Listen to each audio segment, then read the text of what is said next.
The Viking heat trick, so effective armies tried to bury it after the war. There's a moment in history that slips under the radar, even for seasoned historians.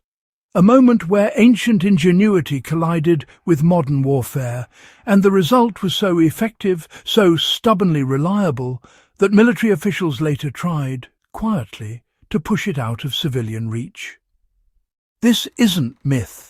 This isn't romanticized saga lore. This is a heating technique forged by Viking survival instincts, perfected in the unforgiving north, and rediscovered centuries later during World War II, when soldiers needed warmth without giving away their position. And once you understand how it works, you'll see exactly why armies tried to keep it tucked away. Let's break this open right now, because this is one of those historical tools that still outperforms a lot of modern gear. How a Viking obsession with conserving heat sparked a revolutionary technique. The Vikings weren't just shipbuilders and raiders, they were survival engineers. Every winter hammered them with a problem many civilizations never had to face at that scale. Fuel was limited, weather was lethal, and open flames wasted heat, wasted resources, and created smoke that vented warmth straight into the night. So they flipped the script. Instead of chasing fire, they chased endurance. Enter what historians often call long coal heating. No flickering flames, no towering bonfires, just dense, tightly packed fuel designed to smoulder slowly and radiate deep, steady heat. The Vikings took hardwood, peat, and sometimes animal fat binders, compressed them into long troughs of embers, and created what was essentially an ancient heat battery. These ember beds didn't roar, they whispered. And that whisper kept an entire longhouse warm for 10 to 12 hours without needing someone to stay awake feeding a fire. The genius? Heat without light, warmth without smoke, survival without waste.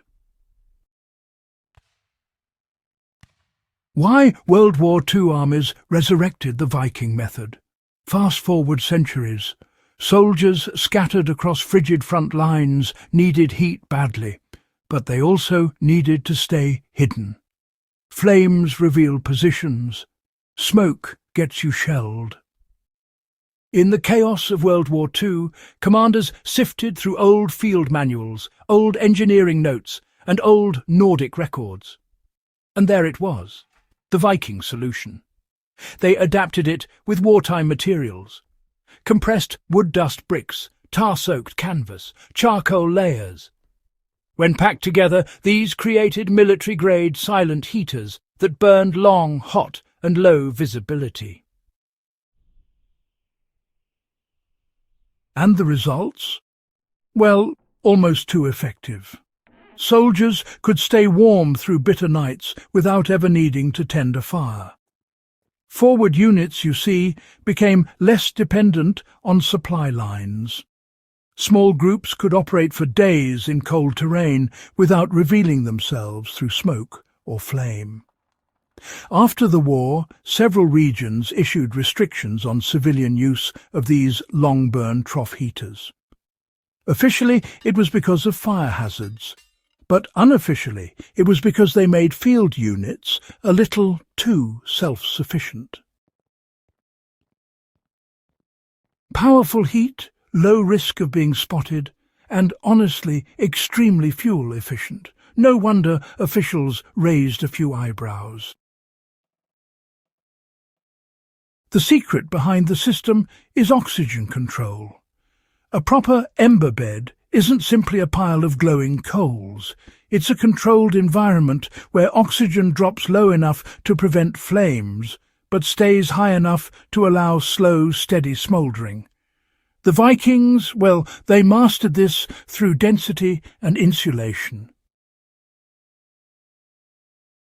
They created insulated trenches lined with clay or stone-packed ash around the fuel to choke airflow, and sometimes covered the trough with flat stones that trapped warmth and spread it evenly through the room. The brilliance is in the balance. Too much air, and you get a flame. Too little, and the fire dies. But a narrow oxygen trickle? That's where the slow burn thrives. How to safely recreate this method today? Let's translate this into a modern practical setup for anyone interested in survival, cold weather camping, or understanding the engineering behind historical heating. Start with dense fuel.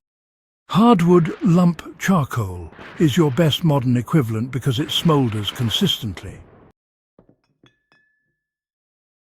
Pack it tightly inside a heavy cast-iron Dutch oven, not loose, tight. The tighter the fuel, the longer and steadier the burn. Light only the top layer. Then close the lid, leaving just a tiny gap, 2 or 3 millimeters, to let minimal oxygen in. Now build your thermal mass. Place the container inside a ring of stones or bury it halfway in soil. This imitates the Viking longhouse trough effect, storing heat around the pot and radiating it outward for hours. Give it, 10 to 15 minutes, and you'll feel the heat building. No flame, no smoke trail, just controlled, reliable warmth. This method is really a quiet powerhouse in cold shelters, rescue situations, or even off-grid living. It gives you nighttime heat without babysitting a fire. It keeps warmth low and close, instead of letting it drift into the air. And, it drastically reduces the risk of embers spreading because everything is contained. The real Viking edge is heating the structure, not the air. The Vikings didn't waste energy warming empty space. Instead, they warmed walls, floors, platforms, anything that held heat for hours. Thick turf walls, timber frames that acted like giant thermal batteries, and raised sleeping platforms where warm air collected naturally. Modern survivalists can recreate that same brilliance. Low ceilings, tight windbreaks, insulated floor layers, hot stones arranged around the ember pot to radiate warmth long after the coals cool. Soldiers in World War II did this inside bunkers and foxholes by placing heated stones under bedboards to conserve energy and stay alert through the night.